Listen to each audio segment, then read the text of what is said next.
Corona संक्रमण काल एक ऐसा वक्त जिसकी उम्मीद इंसानों ने कभी नहीं की थी।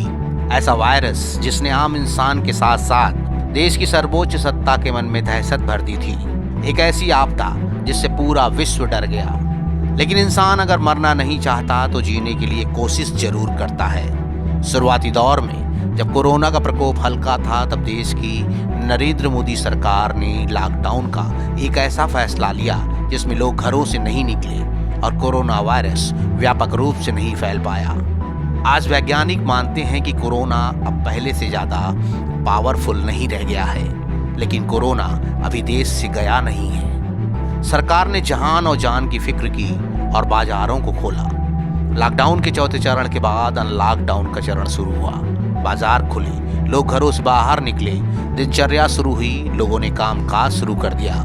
इस कोरोना संक्रमण काल में ऐसा नहीं कि सिर्फ इंसान इससे प्रभावित हुए हों, बल्कि इसके चलते खुद भगवान भी मंदिरों की चौहद्दी में कैद होकर रह गए। जिसने पूरे संसार की संरचना की वो भी इससे प्रभावित हुआ।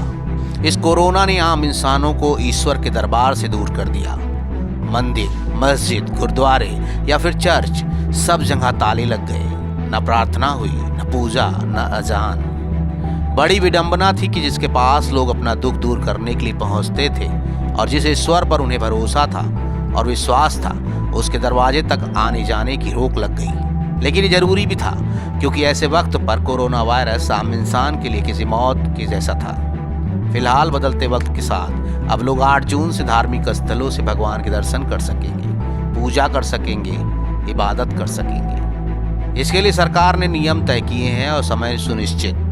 शासन ने 8 जून के बाद धार्मिक स्थलों को खोले जाने के निर्देश दिए हैं और इस धार्मिक स्थलों में धर्मगुरुओं से अपील की गई है ऐसी व्यवस्था बनाएं ताकि धार्मिक स्थलों पर भीड़ भाड़ न लगे। सभी श्रद्धालु मास्क पहनकर ही धार्मिक स्थल पर जा सकते हैं। इस बार ध्यान रहे, भगवान के दर्शन करते समय सोशल डिस्टेंसिंग का पालन जरूर करना है, क्योंकि उचित दूरी से ही भगवान खुश होंगे। मुंह पर मास्क हो तो ही मस्जिद में नमाज पढ़ें।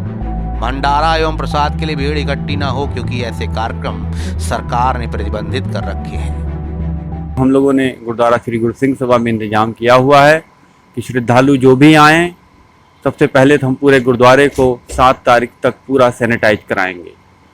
पूरा अंदर से लेकर बाहर तक सैनिटाइजर की व्यवस्था की गई है। उसके बाद आने वाले श्रद्धालुओं के लिए भी हमने बाहर सैनिटाइजर की बोतल और हैंड वाश, जो कि हमारे यहाँ लगभग हर गुरुद्वारों में रहता है, बाहर हाथ धुल के और पैर साफ करके ही अंदर आना है, वो व्यवस्था हमारी लागू रहेगी।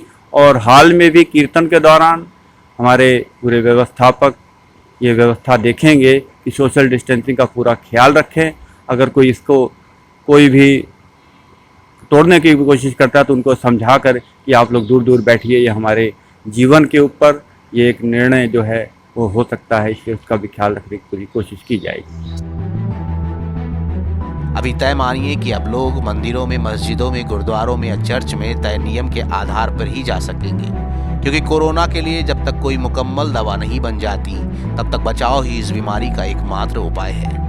और हम सभी को इस बीमारी से सुरक्षित रहने के लिए स्वयं को जागरूक करने की आवश्यकता है। ध्यान रहे, कोई भी व्यक्ति सरकार द्वारा दी जा रही रियायतों का दुरुपयोग न करे, क्योंकि यह नियम सरकार ने सिर्फ आपके लिए ही बनाए हैं।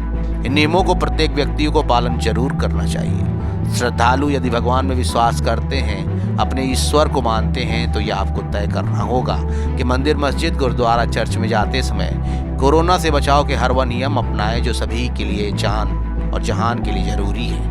और अगर आप नियमों का सही पालन करते हैं तो ये जान लीजिए कि आप अपनी ही नहीं बल्कि अपने परिवार या फिर पूरे समाज को सुरक्षित रखने में मदद कर रहे हैं। 8 जून से मंदिर खुलने वाले हैं, तो जैसे प्रशासन ने कहा है कि 8 जून से मंदिर खुलेंगे तो श्रद्धालु आएंगे, लगातार भीड़ होगी, तो उनको किस तरीके से आप मंदिर में दर्शन करवाएंगे?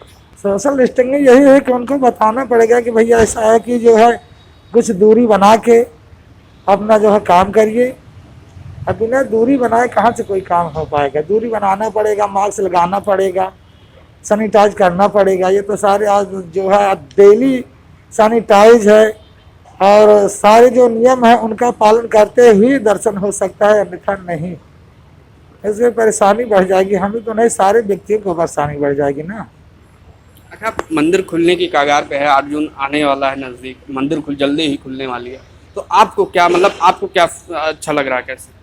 नहीं, हमको तो यही लग रहा है कि खोले तो उनके नियमों का से जो भी नियम बताए गए नियमों का पालन करे तभी खोले, नहीं तो परेशानी का घर तो है ही है, बीमारी का घर है। बीमारी से बचने के लिए है, कोई ऐसा थोड़ी है कि कोई ज़बरदस्ती कोई दबाव किया जा रहा है या कि उसे परेशान किया जा रहा है। सभी को बचाने के उपाय किए जा रहे हैं कि सभी लोग इस बीमारी से बचें। अगर सोशल डिस्टेंसिंग नहीं करेंगे, नियमों का पालन नहीं करेंगे तो आगे दिक्कत बढ़नी है, घटनी थोड़ी है। इसलिए सभी नियमों का ही पालन करते हुए दर्शन करें, ना परेशान हो न किसी को परेशान करे।